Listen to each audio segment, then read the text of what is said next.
Good afternoon, team. I just wanted to check in with you. I know that over the past couple of weeks, there's been a lot of talk and conversation about the NAR settlement, and I thought it might be nice if we just kind of talked about it a little bit, kind of figured out what we were doing, and make sure that you were aware and on the same page as what's happening in the marketplace and um, what things to be aware of. So, regarding just a kind of summary of the NAR agreement that has been made, the settlement that has been made, really there are three things that have come out of it that are important for us to think about. First of all, to know that this covers the majority of all NAR members.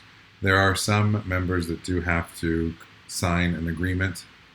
It's based on the productivity of the brokerage, but we are all covered under this agreement.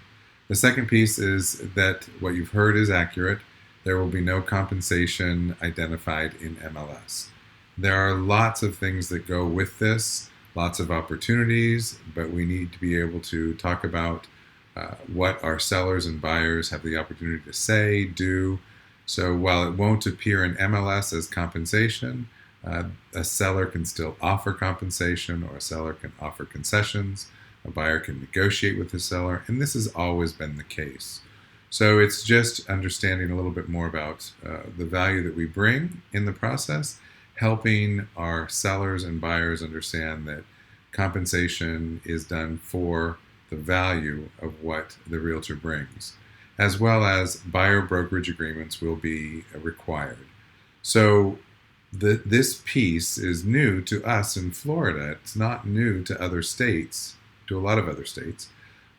We are one of the last states not to require currently a buyer brokerage agreement, but we have been talking about the buyer brokerage agreement since last November, October.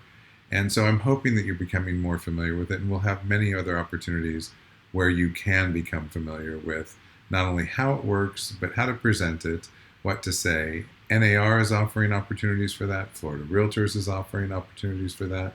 So it's important that we get all of the information that we can, and so that we understand best how to present not only our value, but present to our buyers and sellers their options and opportunities. And that is one of the good things that comes out of this settlement, is the opportunity to be more transparent.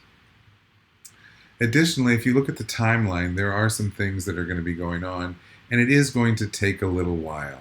So we are going to start to see some of the changes brought into play April, May. So we're just coming into April. We're going to see some of those changes start to present themselves.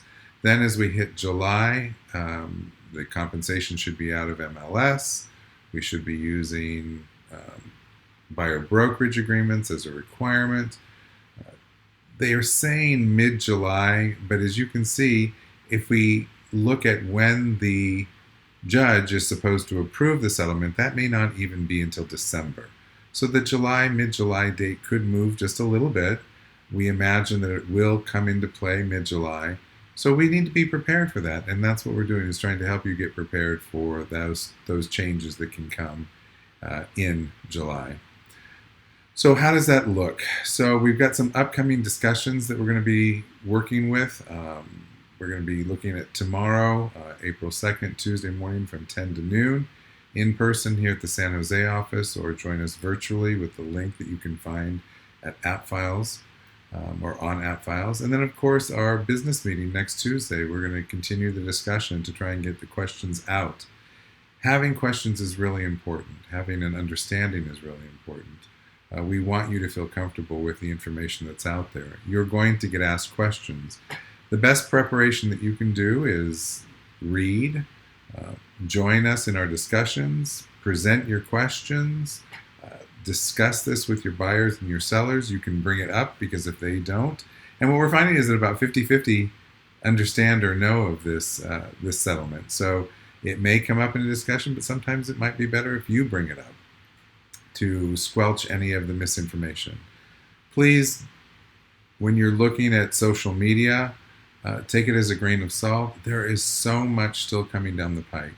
All of the forms will be updated and changed, some minor, some fairly major. The buyer's agency agreement will be updated. There will be other opportunities with the buyer agency agreement. So understanding verbiage, text, If you're focusing on your scripts and your words with your buyers and your sellers based on all of the information that you're getting and the discussions that we have, I think that you'll be prepared. I think that you are prepared. Some of us who have been in the business a little bit longer, it's probably a little harder for us because we haven't had to have that discussion with our buyers about compensation. But there's always an opportunity for us to learn and for us to grow. And I think that this will bring some good changes for us. So please join us either tomorrow morning from 10 to noon, online or in person at the San Jose office. And please be present at the business meeting on April 9th. We've got lots to discuss, and we want to hear your sides. We want to hear your information. We want to hear your questions. And then when we don't have answers, we can bring those questions to others. So thanks for taking time to view this. Look forward to seeing you, and bring those questions. Keep the learning going. Thank you.